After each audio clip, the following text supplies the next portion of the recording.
Assalamualaikum warahmatullahi wabarakatuh. Apa kabar semuanya? Pagi hari ini kita akan belajar mata pelajaran IPS untuk kelas 7.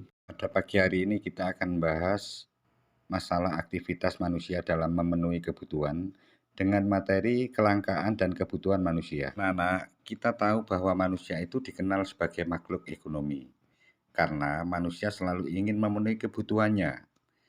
Selain itu, manusia juga dikenal sebagai makhluk sosial yang selalu hidup bersama dan saling membutuhkan. Kita tidak dapat memenuhi sendiri segala kebutuhan hidupnya. Oleh karena itu, untuk memenuhi kebutuhan hidupnya, manusia selalu melakukan interaksi dengan manusia lainnya. Kebutuhan adalah segala sesuatu yang dibutuhkan manusia untuk mempertahankan kelangsungan hidupnya secara alamiah dalam rangka untuk mencapai kesejahteraan hidupnya. Anak-anak sekalian, kita tahu bahwa kebutuhan manusia itu sangat banyak, sedangkan barang, jasa, dan sumber daya alam lain jumlahnya terbatas. Dengan demikian, maka terjadilah ketidakseimbangan. Ketidakseimbangan antara kebutuhan manusia dengan alat pemuas kebutuhan itulah yang disebut dengan kelangkaan. Apabila ada kelangkaan, maka yang terjadi adalah akan ada kebutuhan manusia yang tidak terpenuhi. Kalau ada kebutuhan manusia yang tidak terpenuhi, maka dapat menyebabkan masalah pemenuhan kebutuhan atau yang dikenal dengan masalah ekonomi. Selanjutnya, kita akan mencari tahu penyebab kelangkaan. Faktor penyebab kelangkaan, satu, adanya keterbatasan sumber daya alam. Alam memang menyediakan sumber daya yang melimpah, akan tetapi jumlahnya terbatas, apalagi jika manusia mengolahnya sembarangan. Walaupun sumber daya alam tersebut dapat diperbarui, tetap saja akan berkurang dan lama-kelamaan akan habis. Faktor penyebab kelangkaan yang nomor dua adalah perbedaan letak geografis. Sumber daya alam biasanya tersebar tidak merata di setiap daerah. Ada daerah yang sangat subur dan ada daerah yang gersang dan selalu kekurangan air. Perbedaan ini yang menyebabkan sumber daya alam menjadi langka dan terbatas, terutama bagi daerah yang tidak mempunyai sumber daya alam yang melimpah. Nomor tiga adalah pertambahan jumlah penduduk, di mana pertumbuhan penduduk biasanya lebih cepat dibandingkan dengan pertumbuhan barang dan jasa. Penyebab kelangkaan yang nomor 4 adalah keterbatasan kemampuan produksi barang.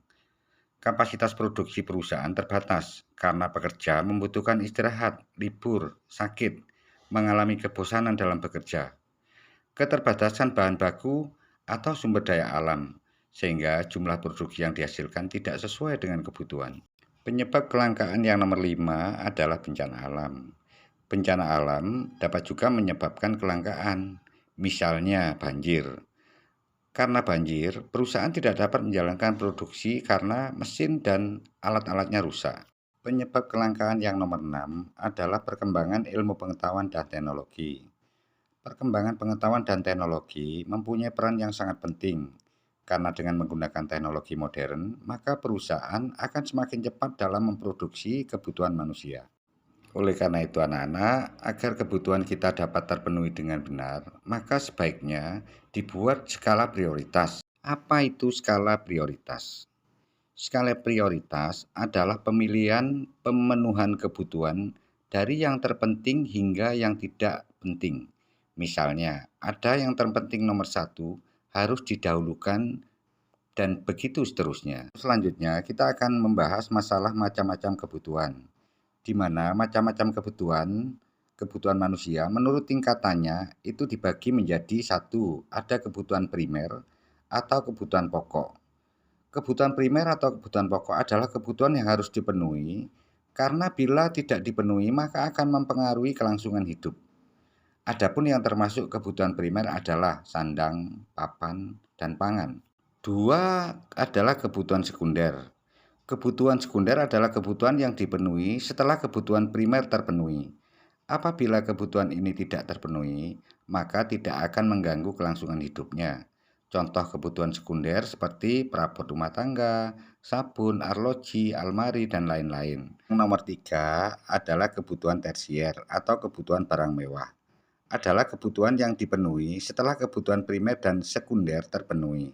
Contoh beli mobil. dan sebagainya. Macam kebutuhan manusia menurut sifatnya. 1. Kebutuhan jasmani. Kebutuhan jasmani adalah kebutuhan yang bersifat memberi kepuasan pada badan atau jasmani. Contohnya kebutuhan makan, minum, kesehatan, dan sebagainya. Kemudian yang nomor 2 adalah kebutuhan rohani. Kebutuhan rohani adalah kebutuhan yang dirasakan untuk kepentingan jiwa manusia. Apabila kebutuhan ini terpenuhi, maka akan merasa puas. Contohnya rekreasi, hiburan, baca buku, nonton TV, dan sebagainya. Macam kebutuhan manusia menurut waktu penggunaannya itu ada dua. 1. Kebutuhan sekarang. 2. Kebutuhan masa yang akan datang. Kebutuhan sekarang adalah kebutuhan yang harus segera dipenuhi pada saat dibutuhkan. Jika kebutuhan ini tidak segera dipenuhi, maka dapat mengganggu pada kelangsungan hidupnya.